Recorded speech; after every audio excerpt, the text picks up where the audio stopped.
Welcome to వార్తా 9 ముందుగా headlines చూద్దాం. పంజాబ్లోని ఆదంపూర్ ఎయిర్ బేస్ లో జవాన్లను ఉద్దేశించి ప్రధాని మోదీ ప్రసంగం. ఉగ్రవాదాన్ని పూర్తిగా నిర్మూలిస్తామని భారత సైన్యం ప్రతినబూనిందని వెల్లడి. భారత్ మాతాకి జై నినాదం శత్రువులను వణికిస్తోందని వ్యాఖ్య.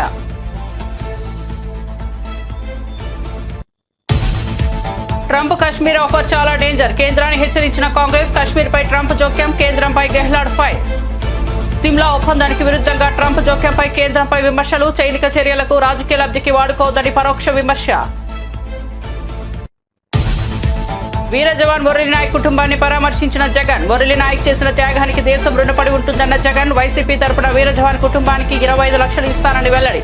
మురళీ నాయక్ కుటుంబానికి తమ పార్టీ అండగా ఉంటుందన్న వైసీపీ అధినేత. AP1 ప్రాంగణంలో 0.37 ఎకరాల్లో ఆక్రమణను గుర్తించిన అధికారులు. అందులో 2 ప్రార్థనా మందిరాలు ఉన్నట్లు వెల్లడి. వాటిని తొలగించాల్సి వస్తుందని సీఎం దృష్టికి తీసుకెళ్లిన అధికారులు. ప్రార్థనా మందిరాల తొలగింపుపై సంయమనం పాటించాలని చంద్రబాబు సూచన.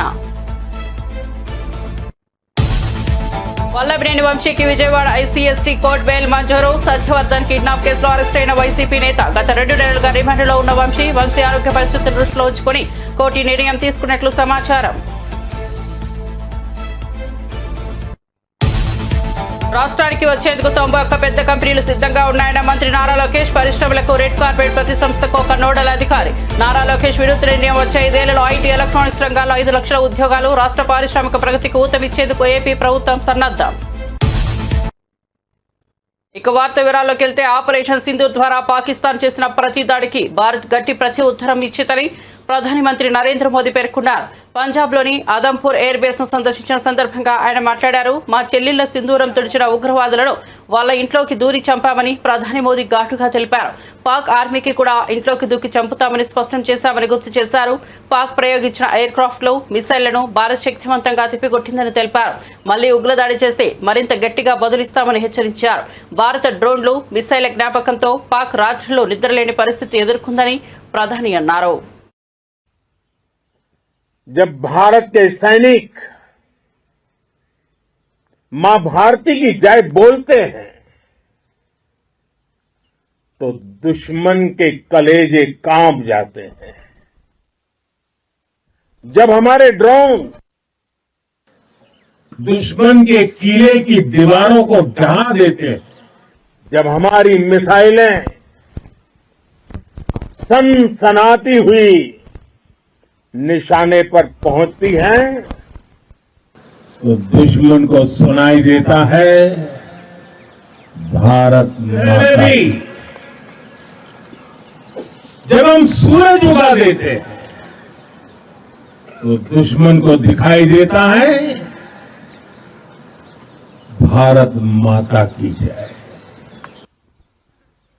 जब हमारी फौजें न्यूक्लियर ब्लैकमेल की धमकी की हवा निकाल देती है तो आकाश से पाताल तक एक ही बात गूंजती है, भारत माता की जय. साथियों, वाकई आप सभी ने कोटि कोटि भारतीयों का सीधा चौड़ा कर दिया है. हर भारतीय का माथा गर्व से ऊंचा कर दिया है. आपने इतिहास रच दिया है. और मैं आज सुबह सुबह आपके बीच आया हूं आपके दर्शन करने के लिए. जब वीरों के पैर धरती पर पड़ते हैं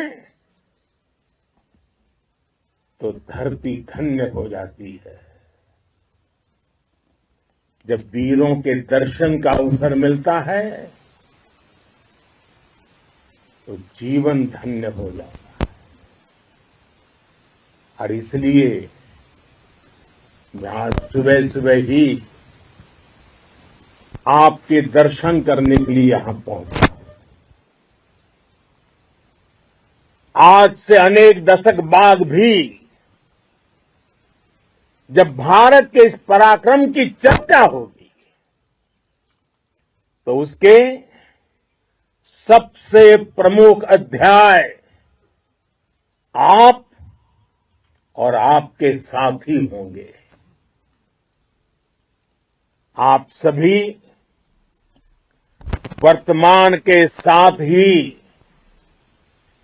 देश की आने वाली पीढ़ियों की और उनके लिए भी नई प्रेरणा बन गए हैं। मैं वीरों की इस धरती से आज एयरफोर्स, नेवी और आर्मी के सभी जाबाजों ఆపరేషన్ సింధూర్ సందర్భంగా ప్రకటించిన ఆకస్మిక కాల్పుల విరమణ ఒప్పందం కాశ్మీర్ సమస్య పరిష్కారానికి సాయం చేస్తానన్న అమెరికా అధ్యక్షుడు డొనాల్డ్ ట్రంప్ ప్రతిపాదనపై కాంగ్రెస్ సీనియర్ నేత రాజస్థాన్ మాజీ ముఖ్యమంత్రి అశోక్ గెహ్లాట్ తీవ్ర ఆందోళన వ్యక్తం చేశారు. ఈ పరిణామాలు ప్రమాదకరమని ఆయన అభివర్ణించారు. ఈ విషయంలో భారత ప్రభుత్వం ఎందుకు ట్రంప్ జోక్యానికి అనుమతిస్తుందో స్పష్టం చేయాలని డిమాండ్ చేశారు. నేడు మీడియా సమావేశంలో మాట్లాడిన గెహ్లాట్ భారత్ పాకిస్తాన్ మధ్య కాల్పుల విరమణ ఒప్పందం కుదరడంలో తాను కీలక పాత్ర పోషించానంటూ ట్రంప్ చేసిన వ్యాఖ్యలపై ప్రధాని నరేంద్ర మోదీ విదేశాంగ మంత్రిత్వ శాఖ వివరణ ఇవ్వాలని కోరారు. ట్రంప్ చేసిన ట్వీట్ల గురించి ప్రధాని మోదీ మాట్లాడకపోవడంపై నాకు అభ్యంతరం ఉంది అని గెహ్లాట్ అన్నారు. बातें बहुत अच्छी कही उन्होंने, कुछ वादे भी किए हैं फ्यूचर के लिए कि फ्यूचर में क्या पॉलिसी रहेगी देश की, आतंकवाद को लेके भी,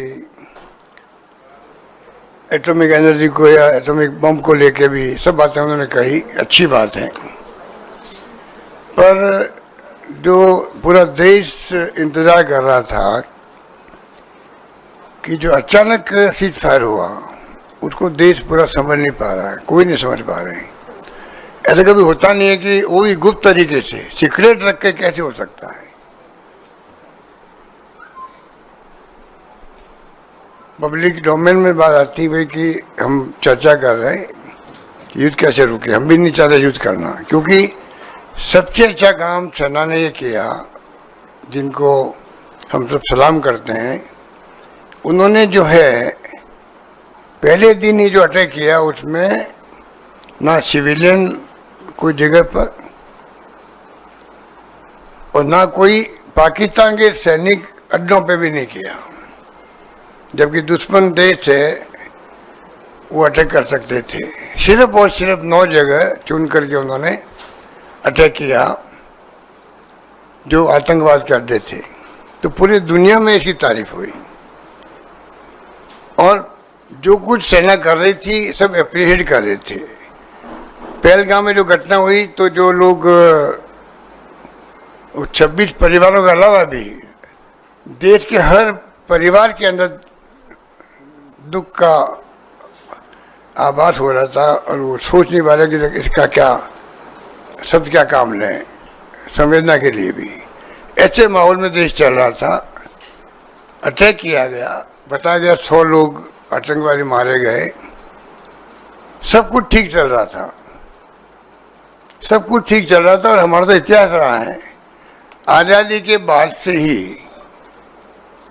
हिंदुस्तान की फौजों ने कमाल ही किया है। गोवा से बात शुरू करें अपन, गोवा में तो 61 में शायद उसको हमने छुड़ा लिया पुर्तगालियों से, उस पर भी युद्ध हुआ था। बचपन मुझे याद है जब मैं खुद स्कूल में पढ़ता था तब की बात है। 74 में सिक्किम को छुड़ा लिया। अमेरिका का दबाव हिंदुस्तान पे हर वक्त रहा है, चाहे गोवा हो चाहे वो सिक्किम हो। उसके बाद बांग्लादेश का तो 71 का। దేశ రాజధాని ఢిల్లీలోని ఏపీ భవన్ ప్రాంగణంలో ఆక్రమణల తొలగింపు అంశంపై అధికారులతో ముఖ్యమంత్రి చంద్రబాబు మాట్లాడారు. 0.37 ఎకరాల్లో ఆక్రమణలు గుర్తించిన అధికారులు అందులో 2 ప్రార్థనా మందిరాలు ఉన్నాయని తెలిపారు. వాటిని తొలగించాల్సి ఉందని సీఎం దృష్టికి తీసుకెళ్లారు. అయితే ప్రార్థనా మందిరాల తొలగింపుపై సంయమనం పాటించాలని అధికారులకు చంద్రబాబు సూచించారు. ఇది ప్రజల మనోభావాలు దెబ్బతినే అంశం కనుక ఆలోచించి నిర్ణయం తీసుకోవాల్సి ఉంటుందన్నారు. ఈ విషయంలో ఎలాంటి తొందరపాటు చర్యలు తీసుకోవద్దని అధికారులతో చెప్పారు. ముఖ్యమంత్రి సూచన మేరకు ఆక్రమణల తొలగింపు ప్రక్రియను అధికారులు నిలిపివేశారు. జవాన్ మురళీ నాయక్ దుర్మరణంపై దిగ్భ్రాంతి వ్యక్తం చేసిన మాజీ ముఖ్యమంత్రి వైఎస్ జగన్ వారి కుటుంబాన్ని వ్యక్తిగతంగా పరామర్శించారు.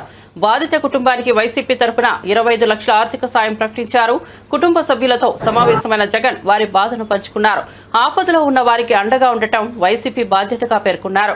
రజవాన్ మురళీ నాయక్ కుటుంబానికి అన్ని విధాలుగా తోడుగా ఉంటామని హామీ ఇచ్చారు. రాజకీయ పరిపక్షాలను దాటి మానవీయ దృక్కోణంలో స్పందించిన జగన్ నిర్ణయంపై ప్రజలు ప్రశంసలు పొందుతోంది. కుటుంబానికి తక్షణ సహాయం అందేలా ఏర్పాట్లు చేయాలని పార్టీ నేతలకు సూచించారు.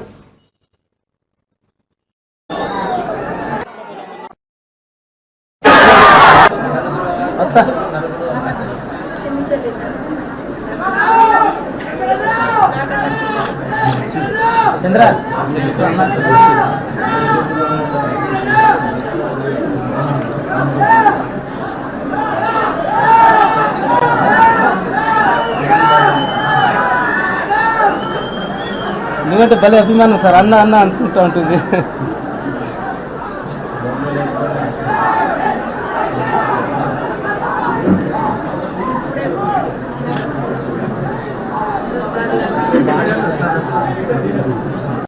కోల్పోయాడు. అలాంటి మురళిని తాడమైతే వెనక్కి తాలేము, కానీ మురళి చేసిన త్యాగానికైతే మాత్రం ఆంధ్ర రాష్ట్రంలో ఉన్న ప్రతి ఒక్కరం కూడా మురళికి ఇప్పటికీ కూడా రుణపడే ఉంటాం. రాష్ట్ర ప్రభుత్వం మొట్టమొదటిసారిగా ఏ జవాన్ చనిపోయినా కూడా ఆ జవాన్లకు ఇటువంటి ఘటనలో ఏదైనా కానీ ప్రాణాలు కోల్పోతే, దేశం కోసం పోరాటం చేస్తూ ప్రాణాలు కోల్పోతే 50 లక్షల రూపాయలు ఇచ్చే సాంప్రదాయం మొదలుపెట్టింది వైఎస్ఆర్సీపీ ప్రభుత్వ హయాంలో మొదలుపెట్టినందుకు చాలా సంతోషపడతా ఉన్నాం. ఆ సాంప్రదాయాన్ని కొనసాగిస్తూ ఇప్పటి ప్రభుత్వం కూడా 50 లక్షల రూపాయలు మురళి కుటుంబానికి ఇవ్వడానికి ముందుకొచ్చినందుకు ఈ ప్రభుత్వానికి కూడా కృతజ్ఞతలే. పార్టీ తరపు నుంచి అన్ని రకాలుగా మురళికి అండగా తోడుగా ఉంటాం. పార్టీ తరపు నుంచి ఒక 25 లక్షల రూపాయలు వైఎస్ఆర్ కాంగ్రెస్ పార్టీ తరపు నుంచి అండగా ఉంటూ ఆ కుటుంబానికి తోడుగా ఉండే కార్యక్రమం చేస్తాం. మనిషిని తాలేకపోయినా కూడా తాను చేసిన త్యాగానికి అందరం కూడా అండగా తోడుగా ఉండే కార్యక్రమం అయితే ఖచ్చితంగా జరుగుతుంది. ఇలా కుటుంబానికి మంచి జరగాలని, చనిపోయిన మురళికి తన ఆత్మకు శాంతి కలగాలని దేవుణ్ణి మనసారా కూడా కోరుకుంటాను.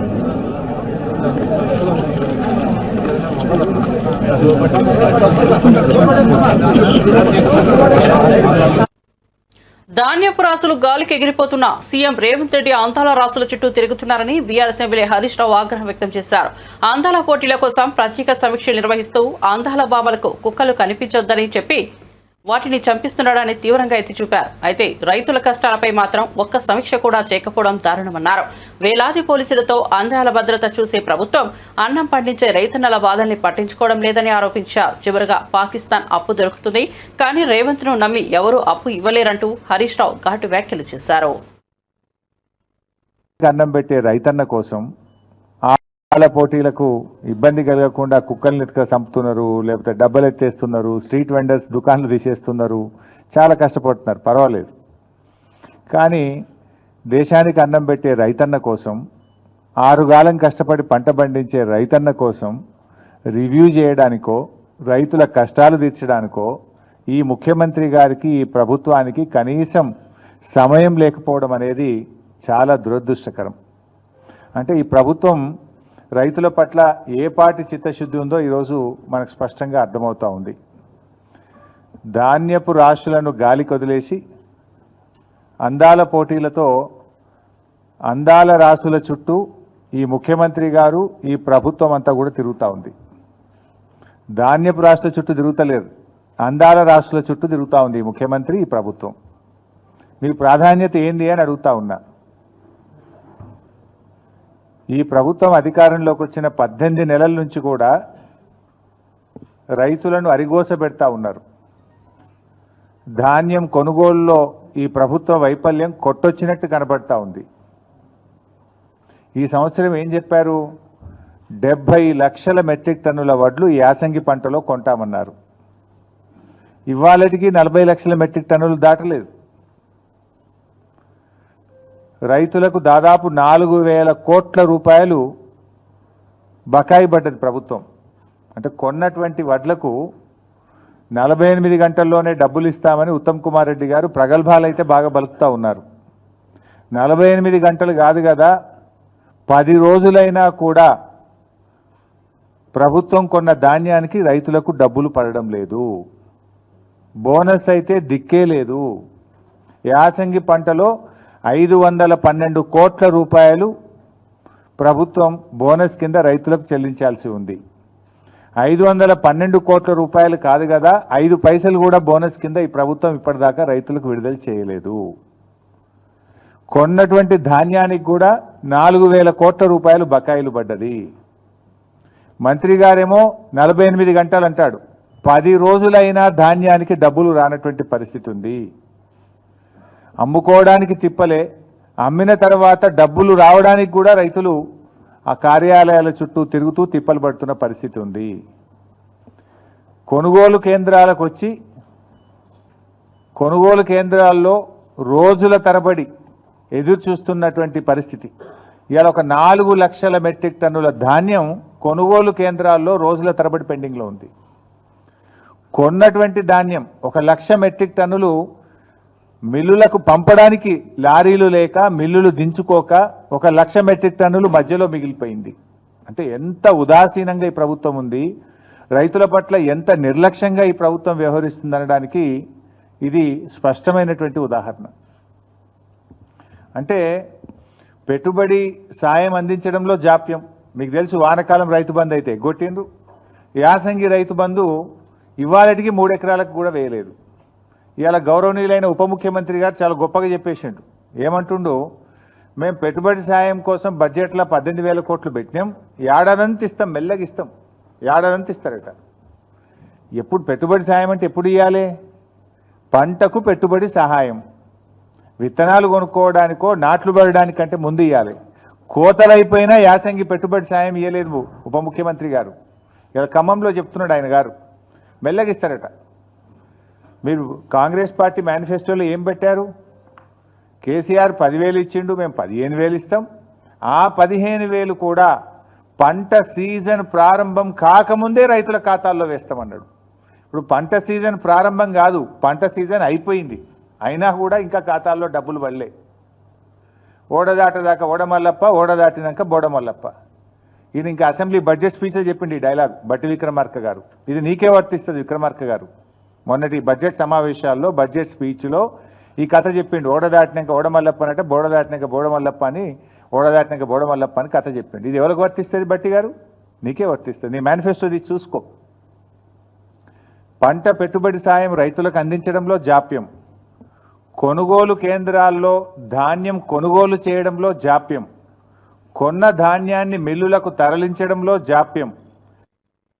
రాష్ట్ర పారిశ్రామిక ప్రగతికి ఊతమిచ్చేందుకు ఏపీ ప్రభుత్వం నడుం బిగించింది. నూతన పరిశ్రమ స్థాపనకు ముందుకొస్తున్న సంస్థలకు సత్వర అనుమతులు, పూర్తిస్థాయి సహకారం అందించాలని రాష్ట్ర ఐటీ ఎలక్ట్రానిక్స్ మంత్రి నారా లోకేష్ అధికారులను ఆదేశించారు. రాష్ట్రంలో 91,839 కోట్ల పెట్టుబడితో 1,41,407 ఉద్యోగాలను కల్పించేందుకు సుమారు 91 దిగ్గజ సంస్థలు సిద్ధంగా ఉన్నాయని వెల్లడించారు. ఈ కంపెనీలకు అవసరమైన చేయూత అందించడంపై అధికారులకు దిశానిర్దేశం చేశారు. ఉండవల్లిలోని తన నివాసంలో ఐటీ, ఎలక్ట్రానిక్స్, ఆర్టీజీఎస్ శాఖల ఉన్నతాధికారులతో సమీక్షా సమావేశం నిర్వహించాల్సిన మంత్రి లోకేష్ రాష్ట్రంలో యూనిట్లు ఏర్పాటు చేయడానికి ఆసక్తి చూపుతున్న ప్రతి పెద్ద కంపెనీకి ఒక నోడల్ ఆఫీసర్ను నియమించాలని స్పష్టం చేశారు. దీనివల్ల అనుమతుల ప్రక్రియ వేగవంతమై సంస్థలు త్వరితగతిన కార్యకలాపాలు ప్రారంభించేందుకు వీలవుతుందని తెలిపారు. రాబోయే 5 ఏళ్లలో ఐటీ, ఎలక్ట్రానిక్స్ రంగాల్లో 5 లక్షల ఉద్యోగాలు కల్పించడమే ప్రభుత్వ లక్ష్యమని పునరుద్ఘాటించారు. విశాఖపట్నం నగరాన్ని అత్యాధునిక ఐటీ హబ్గా తీర్చిదిద్దేందుకు సమగ్ర ప్రణాళికలు సిద్ధం చేయాలని, ఐటీ కంపెనీలకు చెల్లించాల్సిన ప్రోత్సాహకాల బకాయిలను తక్షణమే విడుదల చేయాలని, రతన్ టాటా ఇన్నోవేషన్ హబ్ పనులను వేగవంతం చేయాలని ఆదేశించారు. రైతు భరోసా పథకం అమలులో ప్రభుత్వం పూర్తి స్థాయిలో కట్టుబడి ఉందని డిప్యూటీ సీఎం బట్టి విక్రమార్క ప్రకటించారు. ఈ సంవత్సరం అంతా రైతులు మేలు కోసం 18,000 కోట్లను ఖర్చు చేస్తామని స్పష్టం చేశారు.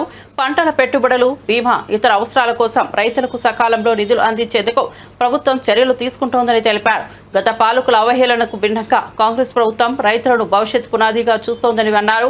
రైతు సమస్యలు పరిష్కరించేందుకు క్షేత్రస్థాయిలో అధికారుల్ని సమన్వయం చేస్తామన్నారు. పంటల కొనుగోలుపై కూడా సమగ్ర విధానం రూపొందించామని బట్టి పేర్కొన్నారు. భారత సైన్యం శక్తివంతంగా నిలవాలని, దేశ భద్రత మరింత బలపడాలని కోరుతూ జనసేన పార్టీ తరపున విజయవాడ ఇంద్రకీలాద్రి శ్రీ దుర్గా మల్లేశ్వర స్వామి ఆలయంలో ప్రత్యేక పూజలు నిర్వహించారు. ఈ కార్యక్రమంలో మంత్రి నాదెండ్ల మనోహర్, జనసేన నేతలు పాల్గొన్నారు. దేశ రక్షణ కోసం ప్రాణాలను అర్పిస్తున్న భారత సైనికులకు శక్తి, ధైర్యం ప్రసాదించాలని దేవిని ప్రార్థించారు. ప్రస్తుతం భారత్ పాకిస్తాన్ మధ్య ఉద్రిక్తతలు పెరిగిన నేపథ్యంలో ఈ పూజలు ప్రాధాన్యత సంతరించుకున్నాయి. జనసేన నేతల భక్తి శ్రద్ధలతో జరిగిన ఈ కార్యక్రమం భక్తుల్లో ఆరాధనా భావం నింపేది, సైన్యానికి అండగా ఉంటామని జనసేన సందేశం ఇచ్చింది.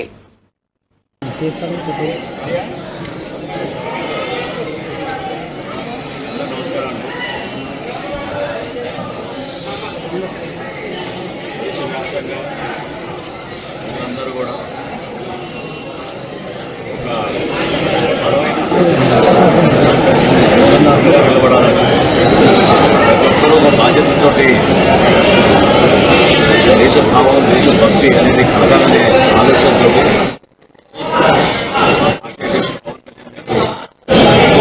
జనసేన పార్టీలో ఉన్న శ్రేణులందరినీ కూడా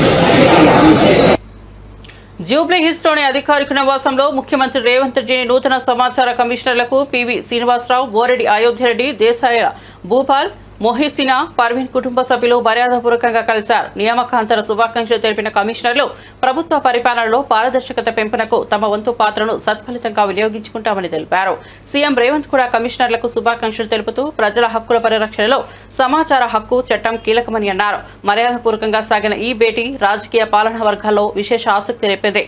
కొత్త కమిషనర్లకు ప్రభుత్వం సంపూర్ణ సహకారం అందిస్తుందని సీఎం హామీ ఇచ్చారు. ఖమ్మం జిల్లాలోని 3 మంత్రుల పనితీరుపై బీజేపీ ఎంపీ బుర్ర రఘునందన్ ఘాటు వ్యాఖ్యలు చేశారు. ఒకరికి నడవడం రాదు, మరొకరికి మాట్లాడడం రాదు, ఇంకొకరికి చూసింది చదవడం రాదు అంటూ సంచలన వ్యాఖ్యలు చేశారు. తాను బీజేపీ వీఫామ్తో ఖమ్మం నుంచి పోటీ చేస్తే ఖచ్చితంగా ఎమ్మెల్యేగా గెలుస్తానన్న ధీమా వ్యక్తం చేశారు. జిల్లా ప్రజలు ప్రస్తుతం కాంగ్రెస్ ప్రభుత్వ ధోరణిని సహించలేకపోతున్నారని, ప్రజల్లో తనపై విశ్వాసం ఉందని స్పష్టం చేశారు. మంత్రుల పనితీరుపై ప్రజలు అసంతృప్తిగా ఉన్నారని, త్వరలో ఖమ్మం రాజకీయాల్లో గేమ్ చేంజ్ జరిగే అవకాశం ఉందని సూచన ఇచ్చారు.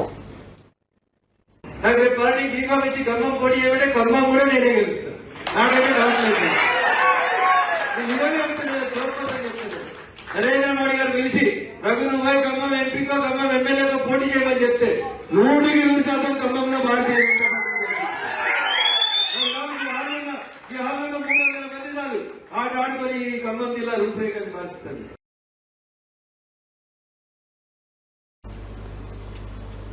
ఆంధ్రప్రదేశ్లోని నెల్లూరు జిల్లా కేంద్రంలో పోలీసులు భారీగా గంజాయి పట్టుకున్నారు. 60,000 విలువైన 6 కిలోల గంజాయిని స్వాధీనం చేసుకుని 2 వ్యక్తులను అదుపులోకి తీసుకున్నారు. మాదక ద్రవ్యాల అక్రమ రవాణాపై పోలీసులు స్పష్టమైన నిఘా పెట్టడంతో ఈ దాడి సఫలమైంది. అరెస్టు చేసిన వ్యక్తుల నుంచి కీలక సమాచారం రావచ్చనే అనుమానంతో మరింత విచారణ చేస్తున్నారు.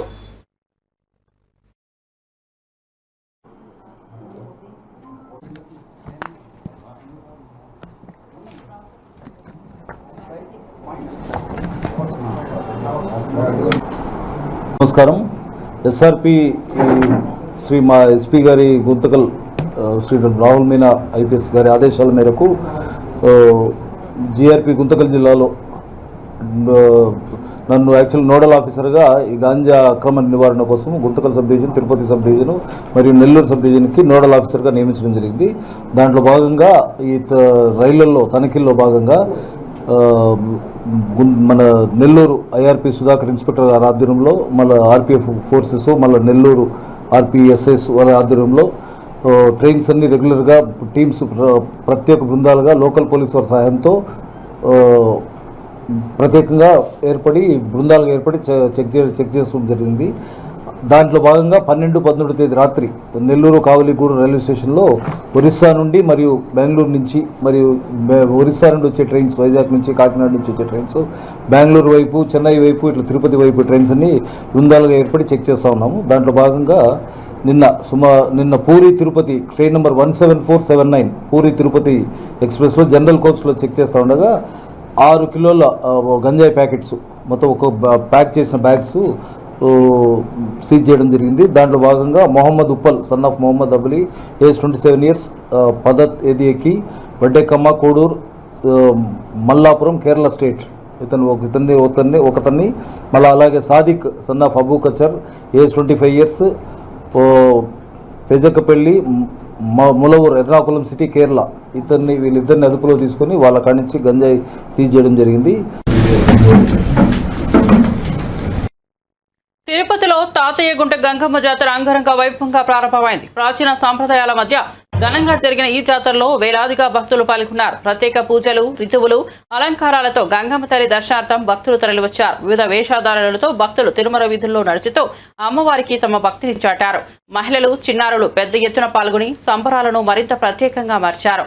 తిరుపతి పట్టణం మొత్తానికి జాతర ఉత్సాహాన్ని నింపింది. భద్రత ఏర్పాట్లతో పాటు భక్తులకు అన్ని సౌకర్యాలు కల్పించినట్లు అధికారులు తెలిపారు. తాతయ్యగుంట గంగమ్మ జాతర తిరుపతిలో ఆధ్యాత్మిక శోభను చాటుతోంది. వచ్చిందంటే చాలు ఈ విధంగా వేషధారణలు వేసుకుంటాము. ఇప్పుడు నేను వేసుకునేది మాతంగ వేషం. నేను మగవాడిని ఆడవేషం వేసుకొచ్చాను. అలాగే ఆడవారు మగ వేషం వేసుకుంటారు. ఈ జాతర ప్రత్యేకత ఇదే. 2 తెలుగు రాష్ట్రాల్లో ఇలాంటి జాతర ఎక్కడా లేదు. మా తిరుపతి గంగమ్మ జాతరలోనే ఇలాంటి వేషాలు కనిపిస్తాయి. అంటే ఈ వేషం వేసుకొని మేము ఆలయానికి వస్తే మమ్మల్ని ఎవరు కూడా హేళనగా చూడరు. ఇదొక మొక్కు. మా తిరుపతి నగర ఆచార వ్యవహారాలను చూపించే జాతర ఇది. అందుకే ఈ జాతరకు మేము మా ఇంట్లో కుటుంబ సభ్యులందరితో కలిసి వస్తాము. ఇలాంటి వేషాలు వేసుకుంటాము. ఇప్పుడు నాకు 43-44 సంవత్సరాలు. నా చిన్నప్పటి నుంచి కూడా ఇదే విధంగా ప్రతి ఏడాది గంగ జాతర రోజు వేషం వేసుకుని ఆ అమ్మవారికి మొక్కులు తీర్చుకుంటూ ఉంటాను. నేను ఒక్కడనే కాదు, తిరుపతి నగరంలో మొత్తం 7 లక్షల మందికి పైగా జనం ఉన్నారు. జాతర వచ్చిందంటే మా తిరుపతి ప్రజలందరికీ కూడా ఇదొక పెద్ద పండుగగా చెప్పుకోవాల్సి ఉంటుంది. అన్ని రకాల వేషాలు ఈరోజు వేసుకుంటారు. ఈరోజు ప్రధానమైన జాతర కాబట్టి ఆలయంలో ఏర్పాట్లు కూడా చాలా బాగా చేశారు. కేవలం 20 నిమిషాల నుంచి 30 నిమిషాల లోపలే మాకు అమ్మవారి దర్శన భాగ్యం లభిస్తా ఉంది. వెంకటేశ్వర స్వామి చెల్లెలుగా గంగమ్మ తల్లిని చెప్పుకుంటూ ఉంటారు. కాబట్టి ఆ గంగమ్మ తల్లి ఆశీస్సులు, దీవెనలు అందరికీ ఉండాలని మనస్ఫూర్తిగా కోరుకుంటున్నాను.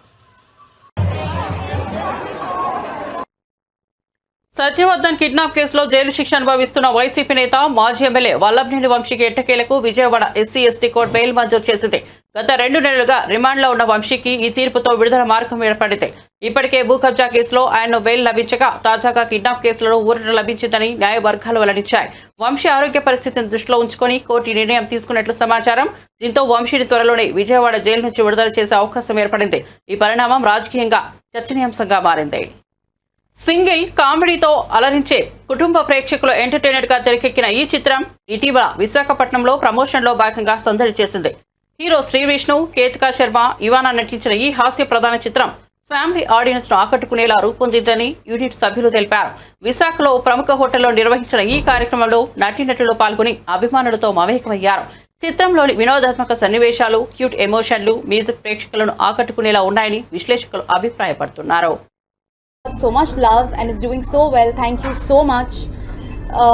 We can't wait to visit all the theatres and express our gratitude and experience the fun and energy.